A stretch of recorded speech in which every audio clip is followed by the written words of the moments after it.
Hi, this is Dr. Gregory Sadler. I'm a professor of philosophy and the president and founder of an educational consulting company called Reason.io, where we put philosophy into practice. I've studied and taught philosophy for over 20 years, and I find that many people run into difficulties reading classic philosophical texts. Sometimes it's the way things are said or how the text is structured. But the concepts themselves are not always that complicated, and that's where I come in. To help students and lifelong learners, I've been producing longer lecture videos and posting them to YouTube. Many viewers say they find them useful. What you're currently watching is part of a new series of shorter videos, each of them focused on one core concept from an important philosophical text. I hope you find it useful as well. Plutarch will end his work on moral virtue with a very practical and wide-ranging discussion of how the rational part of the soul in a person should use the emotions in the irrational part of the person. And he doesn't suggest getting rid of them altogether or very narrowly confining them. Instead, it's more about introducing proper order and structure and direction. And there's a lot of interesting remarks here, very specific about how particular emotions might actually serve reason and thereby moral virtue. So he talks about the entire range of passions or emotions being present in the service of reason, like literally to hand symparonta, and thereby intensifying, and the Greek term there is literally the word for stretching further, syntenonta, the moral virtues. So it's not just that virtue consists in feeling the right way at the right time. There's, a rational, we could say, direction for a virtue. It is a habit, but the emotions are needed to take the virtues further in the direction that they need to go for Plutarch. And he's going to give you a lot of examples.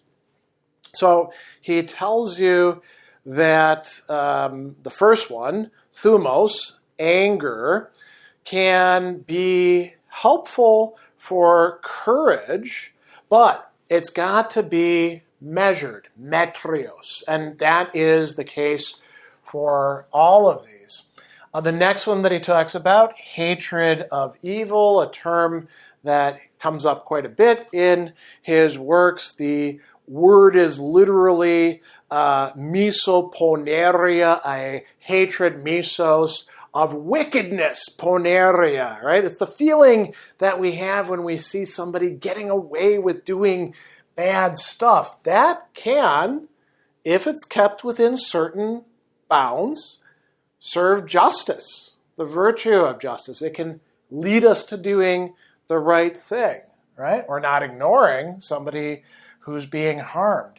He talks about righteous indignation. The Greek word for that is nemesis, and this is been recognized as a passion of the soul all the way going back to Aristotle's rhetoric, where it's viewed as a sign of good character. That can get out of control as well, but it can be quite helpful when it's opposing those who are prosperous beyond what they deserve, when their souls are inflamed with folly and insolence and they need to be checked, right? So those are all, we could say, emotions that are in some respect negative emotions, active, directed against the badness of other people, and they can support courage and justice. Then he talks about some other ones. Affection, philostorgia, often translated as familial affection, helps to support friendship.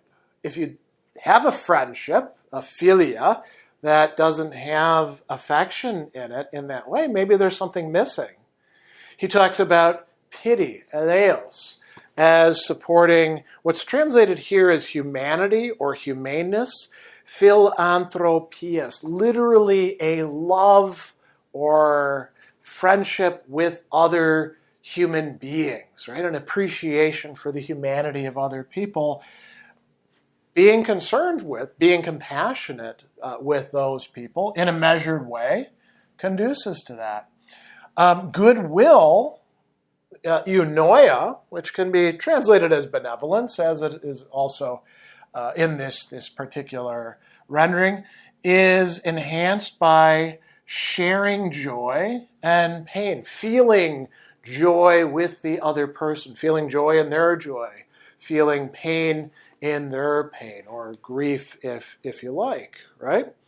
And then he says those people are making a mistake who discard love, eros, the romantic, sexual kind of love, entirely because love can bring madness, right? So we've all seen people who do nutso things because they say, I'm in love.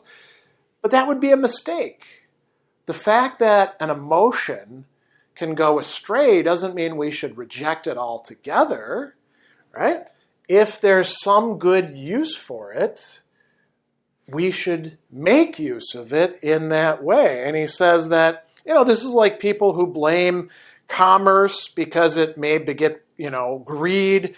They're also like people who would abolish running because somebody might trip, right? Or somebody might abolish shooting arrows because somebody might overshoot the mark, or let's get rid of singing because somebody might sing off key. He says, no, what do we need instead? We need to introduce what he calls equity, epieikeos, a sort of judiciousness, discretion, we might say, and moderation, metriotetos, a measure into these emotions, both the capacities that we have, the dunamis, we don't want them to be too great, and the movements, the kinesis, the way in which we exhibit our emotions. Reason should do that, and what does that lead to? Moral virtue. So we don't want to get rid of the emotions, we want to trim them, we want to direct them properly, we want to, as he said earlier, educate them and give them therapy. So he says that, a soul that is possessed of excessive pain or joy or fear, it's sort of like a swollen or feverish body, right? But if that's not the case, if the joy or pain or fear is actually moderate, if it's within proper measure. And so he's going to bring up some other examples of this. He says, you don't get rid of fear altogether in order to have somebody be courageous, because then they just become foolhardy. And we want them to also have confidence, not, being overly daring, but able to oppose things. We also want to remove excessive desire in the pleasures that we enjoy. And if we do that, we're going to be temperate. We're going to have that virtue of temperance. The temperate person doesn't have no desires. They have the right kind of desires within certain bounds for the right sort of things. They'll go to the buffet and not stuff themselves like a pig, eating plate after plate after plate. They'll reach the proper amount of food and they'll say, okay, that's enough for me. We should also be careful about our hatred of evil. As we brought up before, hatred of evil can be serving justice, but we don't want it to go too far. We need to remove its excesses, and then it can actually serve our movement towards justice. And he's going to go so far as to say, listen, if you took the emotions away, not for every single person, there could be some people who could do without them, but for most people, what's going to happen is reason would become inactive, quite literally lazy, and dulled like a pilot when the wind dies down. The ship without wind can't go very far. So the emotions are providing some energy or fuel, we might say.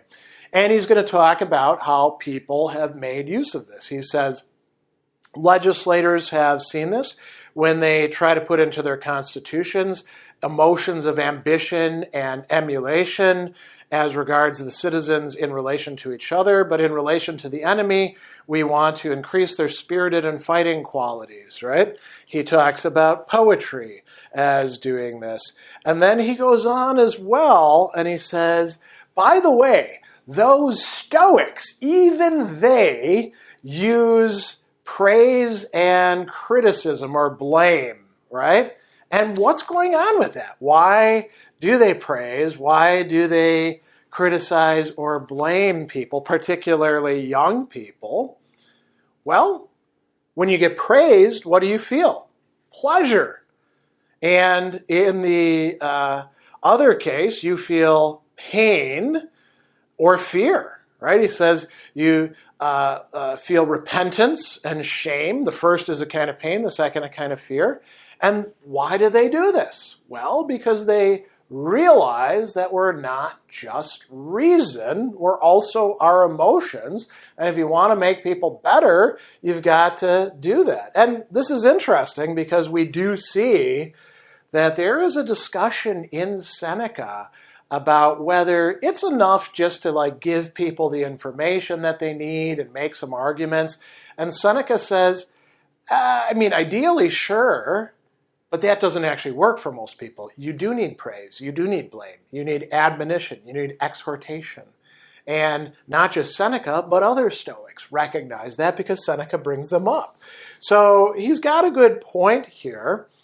And he's going to go on and say, if reason and law get a suitable and salutary grip on the emotions, right? So the kind that they should have, and a soterion, right? A good salvational grip on these things, then they can actually set a young person on the right path that they should be taking, the hodon, right? The way in which they're going to conduct their life.